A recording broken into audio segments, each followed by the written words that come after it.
Nagpapasalamat sa Panginoon na nabigyan ako ng pagkakataong muli na makapag-share ng salita niya at ginagrab ko ito na napakalaking biyaya para sa akin, para sa buhay ko at para sa buhay ng buong pamilya ko. So, alam niyo ba mga kapatid na sabi ni Mami Jen, siya yung isa sa nagpalakas ng loob ko na tumayo kasi sabi niya, believe. Di ba palaban tayo? Palaban tayo sa labas, mas palaban tayo para kay Lord. Amen? Yeah. Yung palaban ko, yung salitang matapang, sa amin sa Bicol, ay uragon. Ang uragon po, ibig sabihin nun, walang inuurungan. So wala tayong dapat inuurungan. Lalo-lalo na para kay Lord. Amen?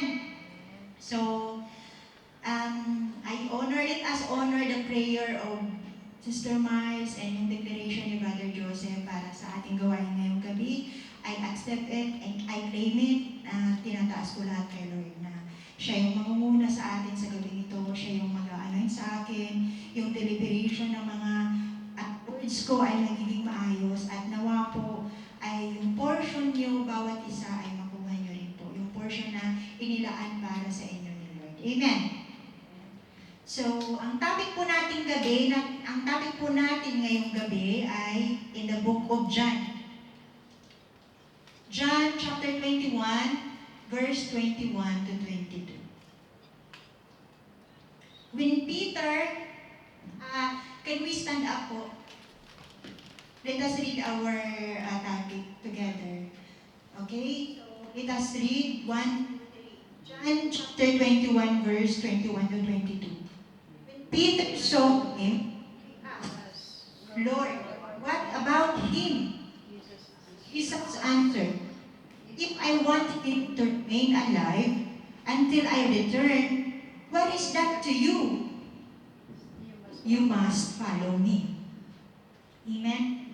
Thank you, Lord, sa salita mo, Panginoon, ngayong gabi. Tulungan mo kami na maintindihan ito, Panginoon, Lord God, in your own will, Panginoon. Thank you, Lord, in Jesus' name. Amen. Okay, let's sit down na po. So, short brief lang po. Chapter 21 is the last chapter in the book of John. And it is about the miraculous catch of fish and the third appearance of Jesus to his disciple after he raised from the dead. So, ang topic natin ngayong gabi, highlight natin si Peter. He is the highlight of our topic. So, para mas maintindihan po natin mabuti ang ating topic, nais ko pong ipakilala pa sa ating lahat si Peter kung sino siya. And I believe na lahat tayo halos ay kilala na si Peter, pero we also have some brothers na bago lang sa ating gawain. So, eto po. Who is Peter? Peter is a fisherman. And ano ba yung mga kaganapan sa Bible na mas nakilala si Peter? Ito yung mga big event, ito yung mga kaganapan, malaking kaganapan doon sa Bible na merong na-involve si Peter na doon siya mas kilala natin. So, ito yung never be forgotten moments of him walking on the waters with Jesus. Isa yun sa mga nangyari in the book of Bible na hindi siya makakalimutan, hindi natin nakakalimutan. And another one, he is the disciple who were infamous on denying Jesus 3 times before Jesus' crucifixion.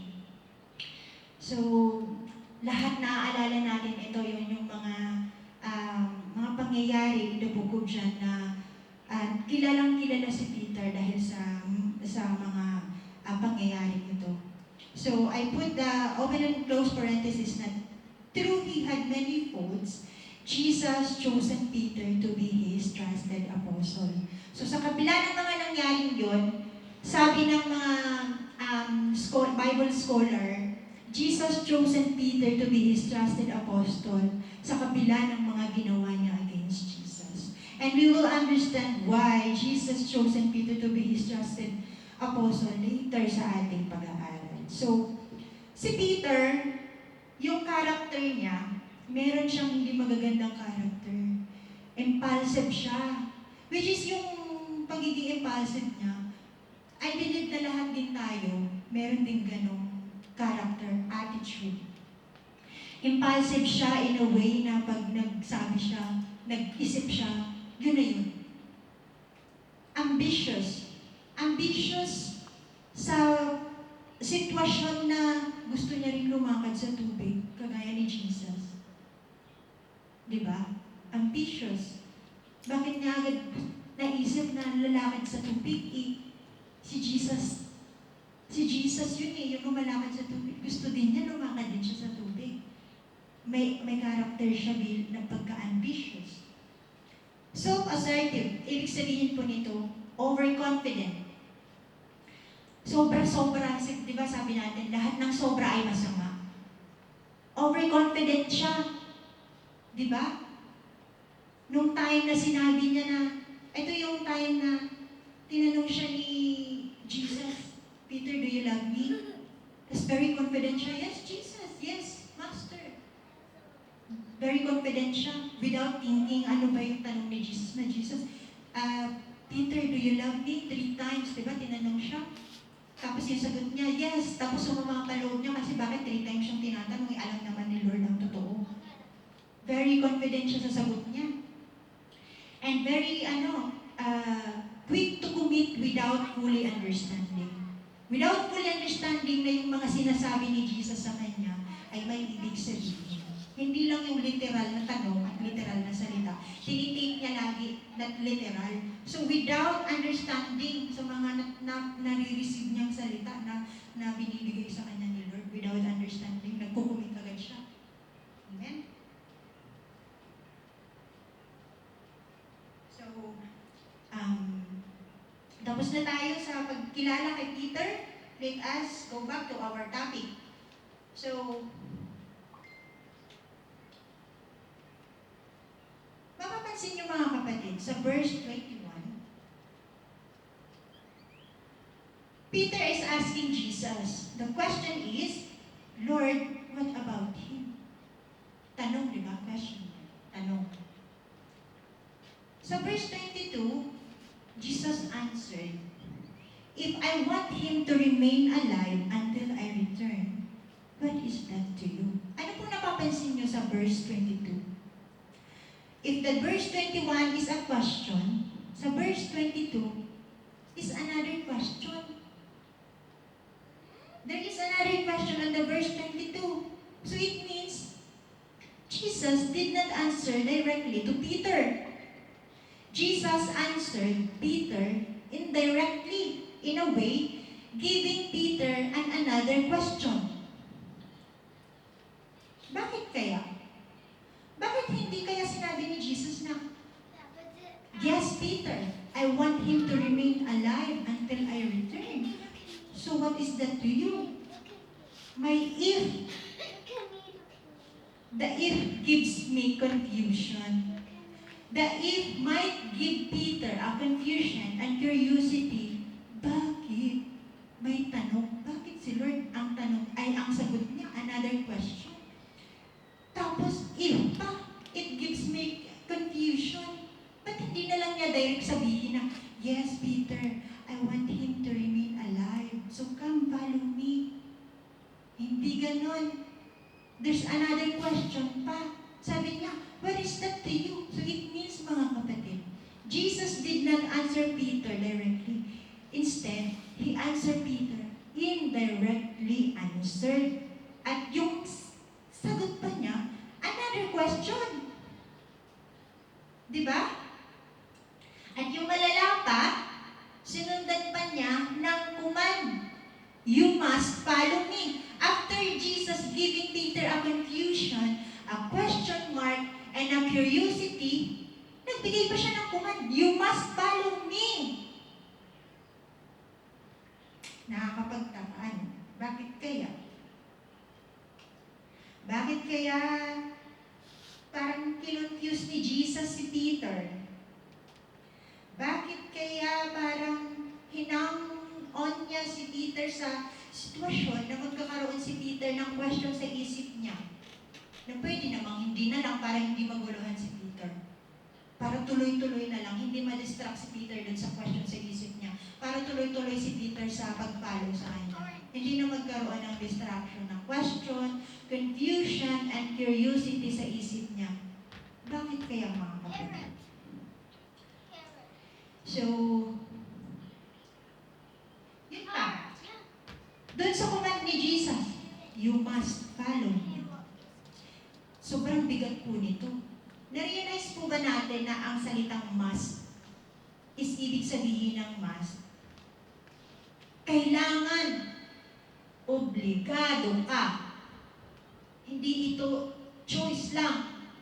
Yung must. Ang ibig mo sabihin ng must, we are obliged to follow Him. We are being obligated to follow Jesus. Sa ayaw at sa gusto natin. We are ought to follow Him. Ay, Sis Grace, dapat pala obligadong sumunod kay Lord. Parang hindi naman, di ba? Hindi tayo dapat obligadong sumunod kay Lord.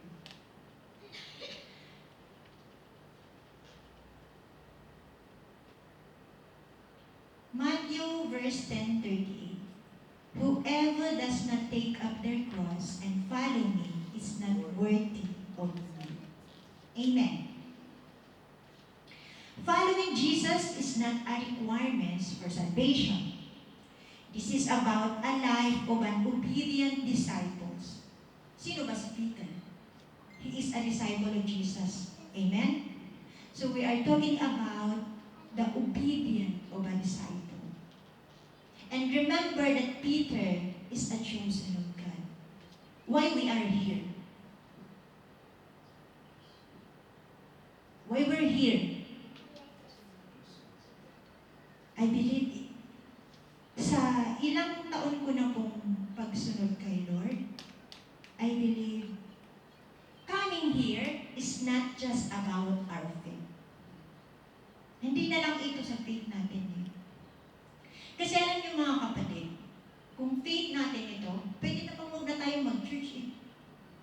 May faith na ako. Nandun na yun eh. Nandun na yun. Hindi na yun mawawala. Nasa sayo na lang yun kung paano mo siya palalaguin yung faith mo. Pwede mong maging rason yun. But no. We are all disciples of Christ. And we are all to follow Him.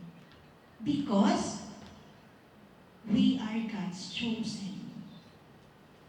We are God's chosen. Bakit tayo nandito? Remember mga kapatid, nung tinawag ni Jesus yung mga disciple niya, hindi siya pumunta sa isang meeting, grupo, para sabihin niya, oh, sino yung mga gusto mag-follow sa akin? Tara na. No. Jesus came to them. One by one. Di ba? Inisa-isa niya ninapitan niya. So it means, God chosen us. Isa-isa tayo nilapitan ni Lord para tawagin niya. Amen? So, yun. Sa verse, hindi nga sinagot ni Jesus. Hindi sinagot ni Jesus yung tanong ni Peter. Nakaka-curious. Pero alam niyo mga kapatid na sa buhay din natin mga tagasunod niya, being a disciple, there are times in our life, there are seasons in our lives when we have asking something to God and God seems not answering. Or instead of clear answer, His answer is unclear. How sabi dito? Have you been asking God why? And since God is not answering, for sure meron na na-experience natin sa buhay natin, sa mga buhay natin na meron kang tanong kay Lord, pero naku-confuse ka sa sagot ni Lord. Hindi malinaw. Marami yan sa buhay natin. Remember, try to look back sa buhay buhay mo, ng ilang taon ka nang sumusunod kay Lord. Nagtataka ka, Lord, sumusunod naman ako sa iyo. Bakit, Lord, itong tanong ko is hindi malinaw ang sagot mo? Sumagot ka nga, pero hindi malinaw yung sagot. Unclear. Are you confused why God's answer or answers is unclear? Are you feeling puzzled? Yes. There are many, many times in our lives, in our situation, na we are being puzzled. There are seasons, ako sa buhay ko mga kapatid, nandito ako ngayon sa season ng buhay ko na ang gulo intindihin. Pero God is telling me, continue ka lang, follow ka lang. Follow lang tayo kahit na naguguluhan tayo sa answer. Naguguluhan tayo sa answer ni Lord. Pag magulo ang sagot ni Lord, sabihin mo sa kapatid mo, sa katabi mo, it is for you to find out the answer. Sabihin mo sa katabi mo, it is for you to find out the answer. God is telling you, it is for you to find out the answer. What you have to do is you just follow me. Amen? So kahit confused ka, kahit curious ka at marami kang tanong sa sarili mo, continue lang tayo habang sinisik natin yung answer. Kasi sabi ni Lord, it is for you to find out the answer, you must follow me. Okay?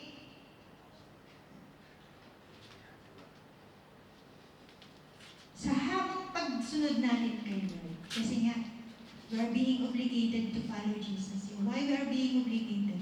Remember that we are a disciple of Christ. We are chosen of God. We are chosen. It means we are being obligated. We are owed to follow. No question in your mind or what have been make you confused, keep still. Sabi ni Lord, keep still and follow me.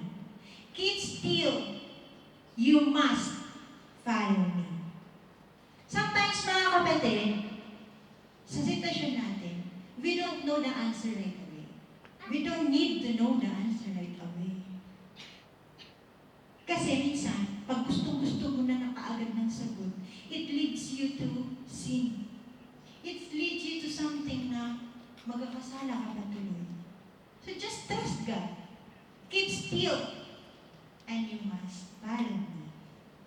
Instead of keep questioning the Lord, instead of being curious about the answer, instead of complaining, keep still.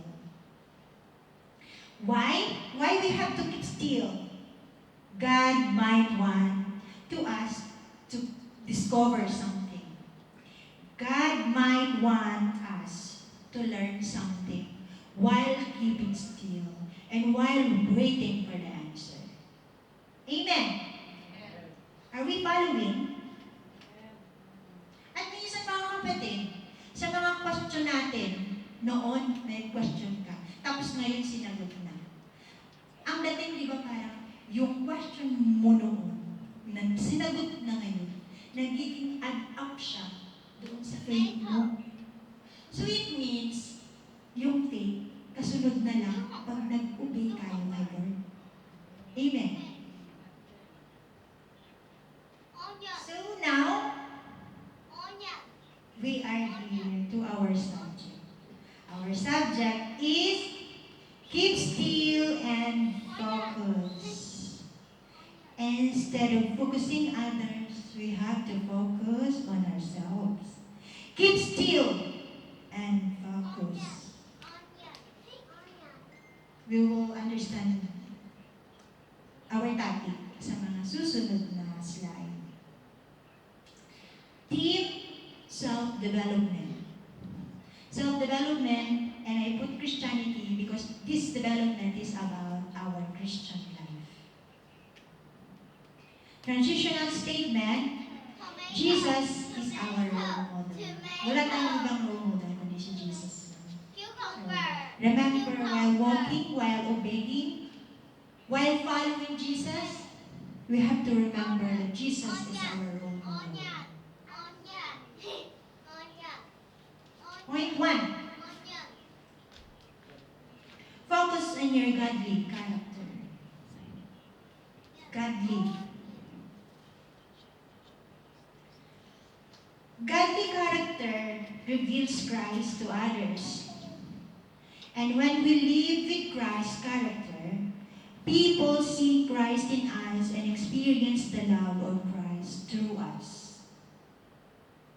Nare-reveals daw si Christ sa buhay natin pag namumuhay tayo in a godly character. So Galatians chapter 5 verse 22 to 23, the fruit of the Spirit is love, joy, peace, patience, kindness, generosity, faithfulness, gentleness, and self-control. Self-control. Love.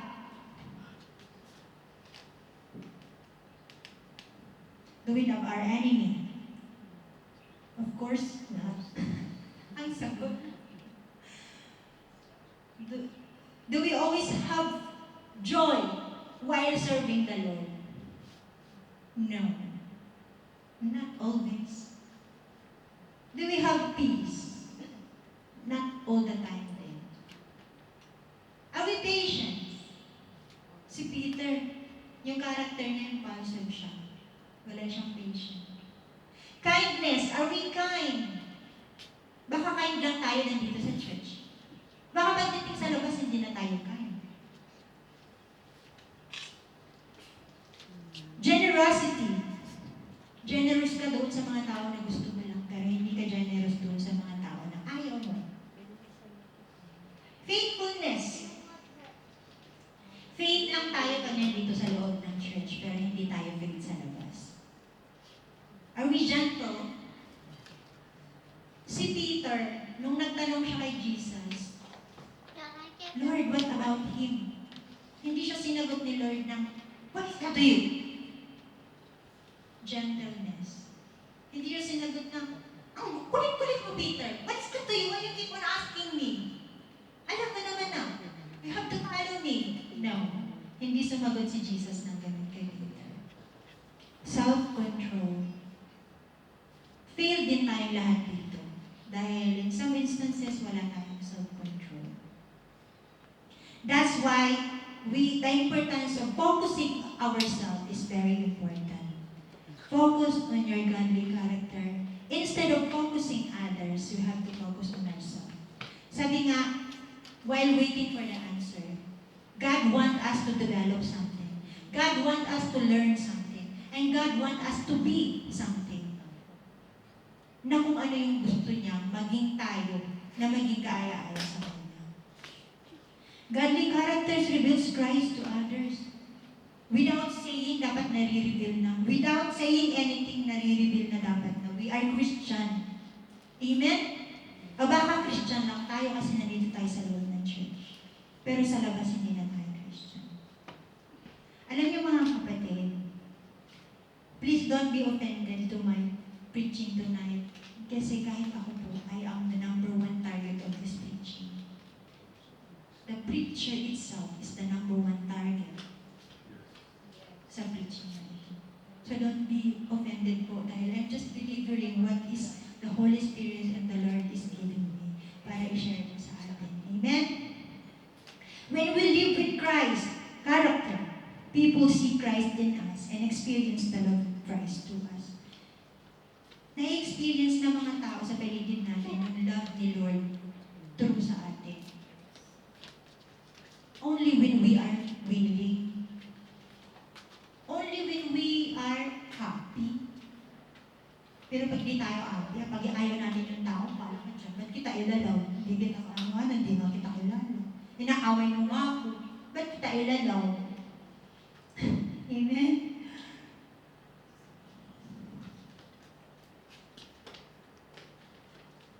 Godly character is also referring to the saying of speak louder than words. Actions speak louder than words. No, we like that. Example po sa trabaho natin. We don't need to, pag sigawan na, I am a Christian, I am a child of God. Kasi dapat sa action pa lang nakikita mo yun. Dapat the difference of you as being a Christian ay nakikita even without saying anything to the people around us. Amen? So, point 1, focus on your godly character. Because of doing this, God is preparing us, or God want us to discover something sa sarili natin. Kagaya ni Peter, meron siyang mga kailangang mabago, meron siyang kailangang ma-discover. Kaya hinang up siya ni Lord sa sagot na question din. The same din sa atin, mga disciple, mga tagasunod.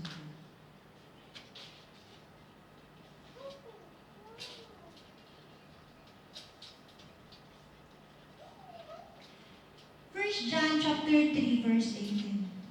Let us not love with words or speech, but with actions and in truth. Kagaya nga po ng sinabi ko, actions speak louder than words. Hindi lang tayo dapat magaling sa salita, dapat mas magaling po tayo sa gawa. Amen?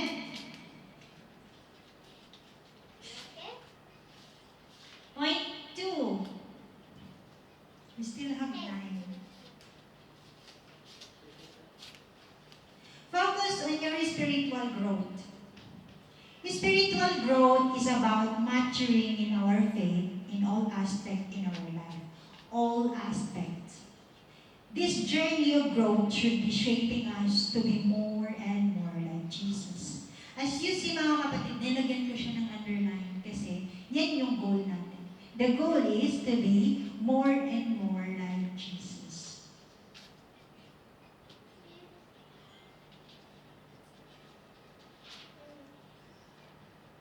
Ephesians 4, chapter 4, verse 14. Then we will no longer be mature like children. We won't be tossed and blown about by every wind and new teaching. We will not be influenced with people trying to trick us with lies so clever they sound like the truth. Because we already know the truth.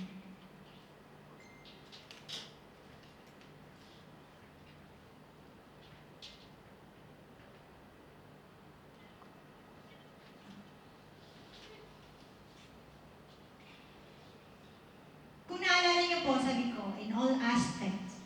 Kaya ko po sinabi in all aspects. Kasi, pag sinabi natin na we are spiritually mature, it includes na dyan. Dapat we are emotionally mature, we are mentally mature, and we are physically mature.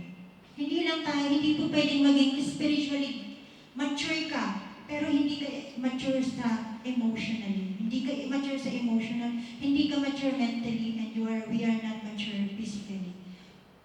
It means we are not growing. Amen?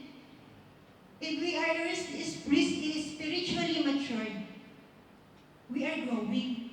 If we are spiritually growing, it means dapat mature na tayo.